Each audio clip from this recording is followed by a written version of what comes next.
Hey guys, today I'm going to show you how to use a very simple spreadsheet to make some estimates about how you want to choose price points in your practice, how many payments you want to patients you want to aim for, how your overhead affects everything. Now this is very simplified. It is, in particular, does not include taxes.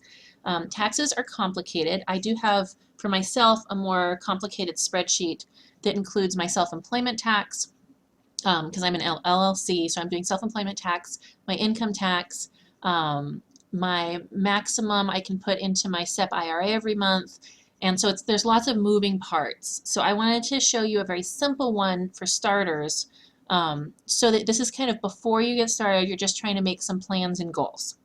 And I also wanted to show you the huge impact that your overhead can have on the whole thing. So the way I did this first box is number of members. You're going to enter that information. Then average payment per member. This is not, so some people have very complicated ways of determining this. Different ages pay different amounts. This is an average, which for, if you have a lot more of one age than another, it's going to pull the average towards that age's membership payment. Overhead, you're going to enter in a number. That's going to be based on everything from malpractice insurance to your office space. If you have any staff, that's going to be in there. It does not include taxes. And your gross monthly income is calculated. It's the number of members times the average payment per member per month. The gross annual income is that previous number times 12.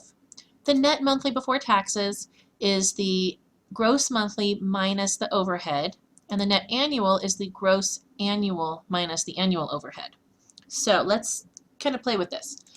Number of members. DPC, there's a wide range. Remember, we're setting our own rules here. So you can choose that you want to have 150 members. You can choose you want to have 950 members. Generally in DPC, you don't go much above that per provider because you want to still give the same high quality care and not lose your mind. So some people cap out at 500, some cap out at 350, some cap at 750, some cap at 900. I mean, it's all over. When I first started, I wanted to cap out at 750. I've since way backed off from that, but that's what I originally thought I wanted because I could work like 3 full days a week, still have a fairly good quality of life, but work more than I actually am at this point. Average payment per member. Again, wide variety. Low end, 25, 30 a month, high end, 85, 95, 100 a month is what I'm seeing in most DPC practices. Let's just pick 50 a month as kind of somewhere in the middle. Overhead, again, wildly variable. So I'm at the low end. Mine's about $2,000 a month. I happen to have really good rent, really good malpractice. I have no staff, so there's not much overhead here. So let's just put this at $2,000.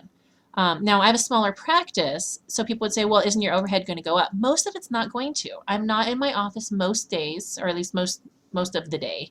I'm here basically 3 days a week, but not even the entire day. And so if I had more patients, I wouldn't need a larger office. I would just use my same office space more. So that's not going to go up. I don't have staff, so I'm not paying more hours. My internet's flat rate. My phone is flat rate. My answering service is flat rate.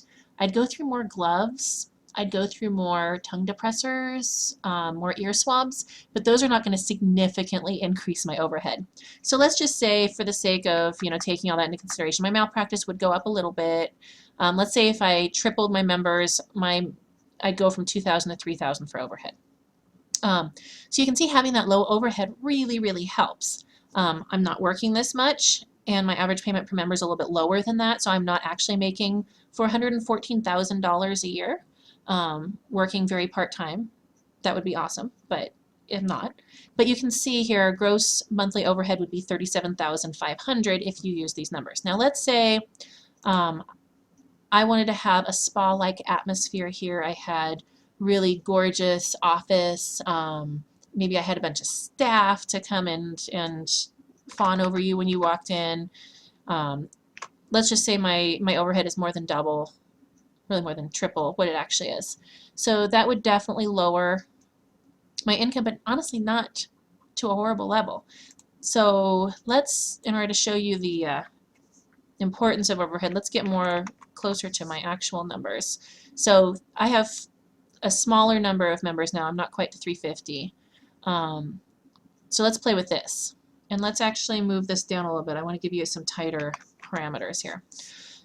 So let's say I actually have 350 members. Let's say that my average payment is 40. and let's say my overhead is 7,000, look at that, I'm making 84,000 a year, which for working very part-time is actually not too bad.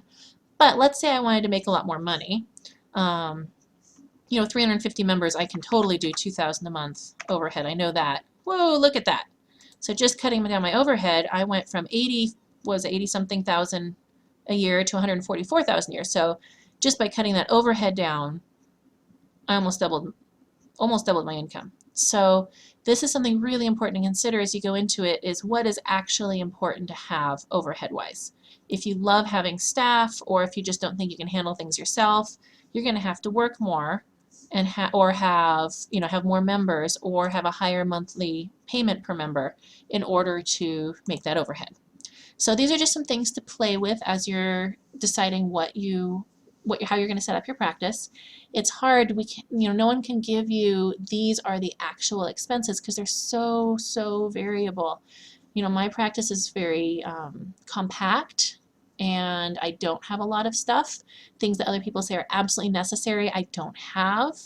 Other people cannot imagine trying to practice medicine the way I am. They cannot imagine being in this small space. They don't like buying things on Craigslist. They don't have handy husbands and neighbors who can haul heavy stuff back for them. They have to hire someone to do that for them. So there's just a lot of variability in how this is done. There is no one right way. You have to do what works for you. And some people want to make more money, some people want to make less money. Some people want to make their payments lower so that it's more accessible to people. Other people would prefer to have their payments higher and offer scholarships. There's just so much variability here. Play with it. Decide what's going to work for you, what's going to work in your area. Obviously, I could not do the $2,000 a month overhead if I were in San Francisco. I'm in Denver. It's a lot easier here. Payment per member, in some areas you can get away with $85 a month. Other places you could barely get $25 a month. So play with what works for you in your area with your target patient population, and you're golden. Let me know if you have any questions.